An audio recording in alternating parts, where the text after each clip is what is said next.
Hello guys! Welcome back to my channel.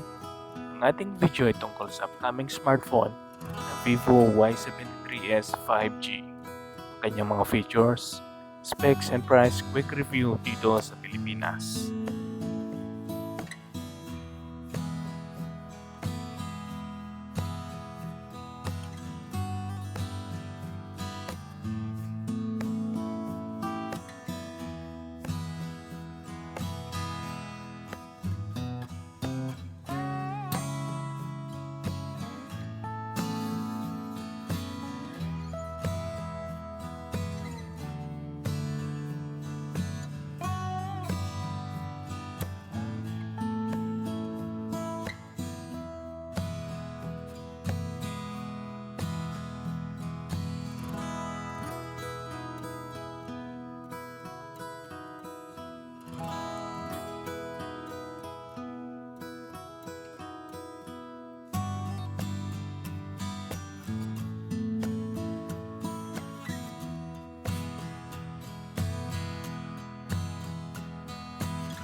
Ang smartphone na ito ay nilaunch pa lamang sa China ngayong October 2020 na mayroong estimated price na 15,000 pesos kung sakaling ilalabas na dito sa Pilipinas at may mga color options na black and silver.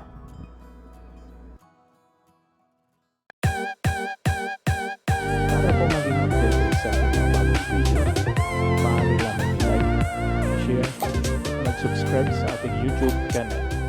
Maraming salamat po.